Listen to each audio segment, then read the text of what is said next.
अक्सर लोगों के सफ़रनामे पढ़ती रही हूँ। अगर बहुत बड़ा नाम अगर अपनी ज़िंदगी में जिनकी मैंने सफ़रनामे बहुत पढ़े और मशहूर उनका नाम और इस दुनिया में वो नहीं है, लेकिन उनकी किताबें, उनकी मोहब्बत मेरे साथ, कमल अब्बासी साहब एक बहुत बड़ा नाम जिन्होंने बड़े बड़े सफ़रनामे लिखे। लोग जब सफ़रनामे लिखते हैं और अपनी ज़िंदगी के तजर्बात जहाँ से वो गुजरते हैं वो शेयर करते हैं, या उनकी अपनी खुद की ज़िंदगी में क्या हो रहा होता है वो जब उसको बयान करते हैं, तो साथ साथ लगता है कि जैसे हम उस कहानी का ही हिस्सा बन चुके हैं, हम उस सफ़र का ही हिस्सा बन चुके हैं, हम उस तमाम जर्नी में उनके साथ शरीक हैं। अगर हालात से जो गुजरते लोग हैं उसको सफ़रनामे की शक्ल इख्तियार हो जाती है। आज ऐसी दिलचस्प तजर्बात और मुश्किल हालात का सामना करने वाले एक मुसन्निफ हमारे साथ मौजूद हैं जिनसे आपकी मुलाकात अभी कराऊंगी। उनका नाम तो मैं आपको भी थोड़ी देर में बताती हूँ, लेकिन जिन्होंने कनाडा में कैंसर जैसी एक ऐसे चैलेंज को, मैं प्रॉब्लम नहीं कहती, मैं चैलेंज को कहती हूँ, ऐसा पार किया उस चैलेंज को कि बहुत सारे लोगों के लिए वो मिसाल बन गए। और वो उनसे बात हो रही थी अभी, तो वही एहसास हुआ कि जब तक सांस है तब तक आस है। तो आइए क्यों ना इनसे मुलाकात की जाए और आपकी मुलाकात करवाई जाए। मसूद असलम साहब मौजूद हैं जो कनाडा से पाकिस्तान आए हैं। अस्सलाम वालेकुम मसूद साहब। कैसे हैं आप? वालेकुम सलाम। Thank you very much. Thank you. Welcome to the show Masood साहब। So kind of you and I would like to say thank you to all your team and management for inviting me. Thank you so much. और आप एक fighter हैं, एक warrior हैं, और आपने जिस तरीके से इस चैलेंज को पार किया है लोगों के लिए मिसाल भी बन रहे हैं। लेकिन आपने अपना जिंदगी का सफर जो आपने गुजारा उसके साथ अपने सफरनामा लिख भी दिया। जी नहीं, बुनियादी तौर पे मेरी ये किताब तो मेरी आप बीती है। अच्छा। सफरनामा लिखने का इरादा है। दुनिया के कई ममालिक में मैं गया हूँ। क्या बात। और इंशाल्लाह इरादा है कि सफरनामा लिखूंगा। और ये आप बीती भी बचपन से दिल में था कि क्यों कोई सदर, वजीर आजम या जनरल ही आप बीती लिख सकता है, या कोई ब्यूरोक्रेट ही लिख सकता है। आम आदमी की बात ज्यादा बेहतर कर सकता है। तो फिर जब मुझे कैंसर डायग्नोज हुआ तो फिर मैं थोड़ा अलर्ट हुआ कि अब this is the best time. तो मैंने टाइम अवेल किया और फिर मैंने अपनी याद बीती लिखी। इसका नाम आवाज़े मसूद लिल्ला है और मेरा भी पूरा नाम मसूद असलम लिल्ला है। क्या बात है, क्या बात है। And you are feeling good now माशाल्लाह? आपकी सेहत by the grace of God अल्हम्दुलिल्लाह ऑल सेट। आज शाम को नजफ जा रहा हूँ, करबला जा रहा हूँ, अली मौला के सदके सब ठीक है। क्या बात है। बस अल्लाह उनके सदके से हमें मिलता रहे, उनके सदके से ही सब चलता रहे। बस वही वाली बात है कि नबी सल्लल्लाहु अलैहि वसल्लम और उनकी आल के सदके से खा रहे हैं। और आपकी जिंदगी के हवाले से हमें पता चला कि आपका तालीमी सफर या आपके अल्लाह के घर की हाजिरी का मुझे टीम ने बड़ा जिक्र किया कि वहाँ जाने के और या वहाँ से आने के बाद लाइफ में शायद कोई एक बहुत बड़ा ट्रांजिशन आया, चेंज आया। किस उम्र में किया था? जी मैं 94 में मेरी शादी हुई थी और 95 में मैं पहली दफा अल्लाह ताला के घर गया था। मुझे मौका मिला और उस वक्त मैं यंग था, 32 ईयर था। और ये बहुत बड़ी सादत थी। इनफैक्ट मैं ये बताना ज़रूरी समझूंगा, मैंने आवाज़े मसूद लिल्ला में मेंशन भी किया है कि मुझे छोटी उम्र में मैं बहुत खुशकिस्मत समझता हूँ अपने आप को कि बशारत रसूल सल्लल्लाहु अलैहि वसल्लम हुई थी। तो ये एक तशनगी थी और फिर अल्लाह ने अपने घर में बुलाया। तो जो आपने वाक़यात की बात की, दो वाक़यात मैं ख़ास तौर पर, तब्दीली तो ज़ाहिर है हर इंसान में बहुत ज़्यादा आती है। एक तो ये कि हरम में एक इंडियन मुसलमान बुढ़िया रो रही थी। तो मैंने उनसे पूछा कि आप ठीक हैं? एक तो इमोशनल रोना होता है। तो उन्होंने कहा कि बेटा मैं दिन रात सुबह हर वक्त आई हूँ, मुझे हजर अस्वद का बोसा करने का चांस नहीं मिला कि यहाँ ताकतवर का जोर है। तो इस जुमले ने मुझे हिला दिया कि अल्लाह के घर में भी ताकतवर का जोर है। जी जी। तो मैंने खैर कम समझ था, लेकिन मैंने फतवा जारी कर दिया कि माँ जी मैंने जो बोसा दिया है वो मेरी तरफ से अल्लाह ताला कबूल करे आपके लिए। अच्छा। तो खैर उन्होंने मुझे चूमा, प्यार दिया। तो दूसरा वाकया ये हुआ कि मेरा छोटा बेटा यूसुफ मसूद लिल्ला 3 साल का था। तो मस्जिद नबवी में वो इतना ज्यादा एक्साइटेड था और नमाज हो रही थी तो भाग दौड़ रहा था। तो मेरा बड़ा बेटा भी साथ था, अहमद। तो मैं और अहमद उसके पीछे कि ये नमाजियों को डिस्टर्ब कर रहा है। तो मुझे वहाँ 90 ईयर ओल्ड एक अरबी मिले जिन्होंने कहा, मैं अरबी तो नहीं जानता था, तो उन्होंने एक कारिंदे को बुलाया और उसे कहा कि इसको कहो कि इस बच्चे को मत रोके। मैं मदीना में ही पैदा हुआ हूँ मेरी 90 साल उम्र है। ये उस नबी का घर है जिन्होंने अपने दोते को कंधे पे बैठने की वजह से सजदा तवील कर दिया था। बच्चों से ये उनके प्यार की एक निशानी है, और इस बच्चे में जो एक्साइटमेंट है ये नबी का मेहमान है। इसके अंदर जो एक्साइटमेंट है, इसे घूमने दो, इसे खेलने दो।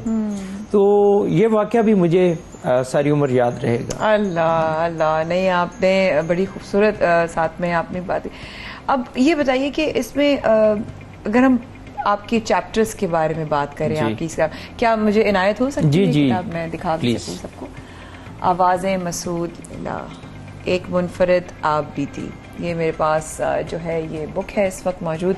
इस किताब के हवाले से अगर मैं पूछूं सबको, एक चैप्टर में आपने वालदैन का भी जिक्र किया है जी, तो वो क्या है साथ साथ? वालदैन के बारे में जी मेरा बड़ा स्ट्रांग बिलीफ है कि वालदैन से बड़ा कोई मेमार नहीं है और वालदैन से बड़ा कोई पीरो मुर्शिद नहीं है। बेशक नहीं। अगर आपके वालदैन जिंदा हैं और आप उनकी अकीदत से, मोहब्बत से, इबादत की हद तक खिदमत करते हैं तो इसका रिवार्ड अल्लाह ताला ने अपनी किताब में भी किया है, नबी अकरम सल्लल्लाहु अलैहि वसल्लम ने भी कई अहादीस में फरमाया है। और मैं ये समझता हूँ कि इससे बड़ा सिंसियर रिलेशनशिप भी कोई नहीं है। वालदैन से ज़्यादा कोई सिंसियर रिलेशनशिप नहीं है। तो वालदैन, मेरे वालदैन तो हैट्स ऑफ टू देम। मेरी वालिदा, she never went to any formal school and we are 8 siblings, our children. All of them went to the university level. और मेरे वालिद ने बहुत मेहनत की।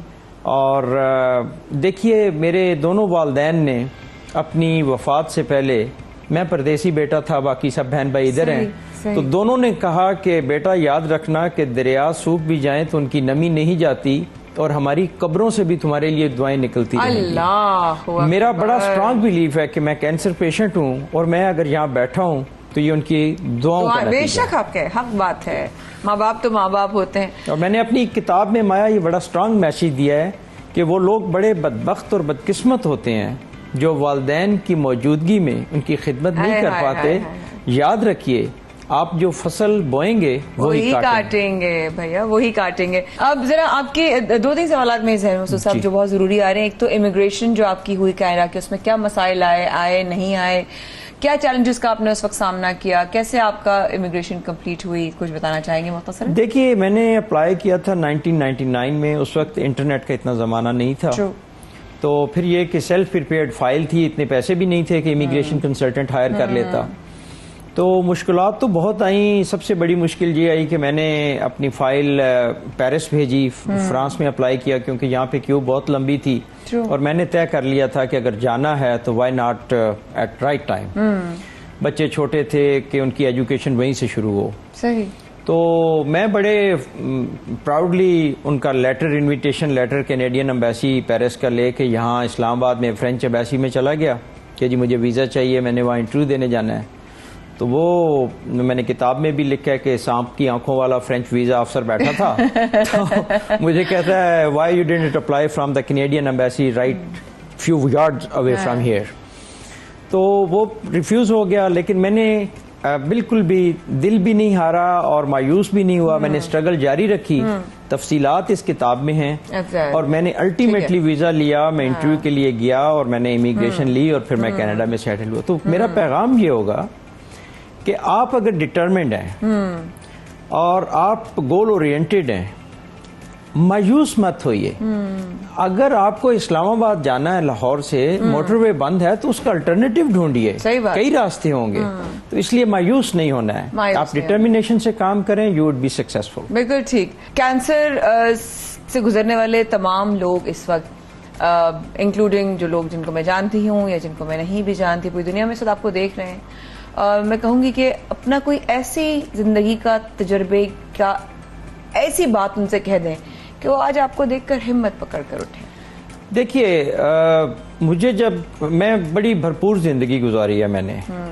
Thrill, student life, college, school में बहुत किस्से हैं। आवाज़े मसूद लैला में, यूनिवर्सिटी में, सर्विस में भरपूर तरीके से जॉब किया पाकिस्तान में, और फिर कनाडा में भी जाके साइलेंट नहीं रहा। जिंदगी नाम इस चीज का। तो एक इतने थ्रिलर को ऑल ऑफ सडन मेरी बेगम साहबा साथ थी वहाँ कनाडा वैंकूवर हॉस्पिटल में, तो सुबह सुबह रात को मुझे ले गई। तो सुबह सुबह डॉक्टर ने आके, जब गोरा था डॉक्टर, उसने कहा कि I am sorry to tell you mister Aslam you have cancer. तो मैं लेटा हुआ था, तो मैं उठ के बैठ गया, तो मैंने उसे स्माइल दी और थैंक यू कहा। अरे तो डॉक्टर ने कहा कि जी पेशेंट्स को जब हम बताते हैं वो तो लेट जाते हैं, ये क्या? हाँ। तो मैंने कहा कि doctor at least you have diagnosed, पता तो चल गया। Secondly I am not the first और last patient who has been diagnosed with the cancer, वाह, वाह, वाह। There must be a treatment. सवेरे पाकिस्तान में आज बस इतना ही। अगर आपने हमारे साथ कल नहीं देखा शो तो पता नहीं क्या क्या मिस कर जाएंगे, तो प्लीज कल रहेगा हमारे साथ। सवेरे पाकिस्तान में होंगे हम आपके साथ बराह रास्त 92 पर। जब तक के लिए दीजिए इजाजत, अल्लाह हाफिज।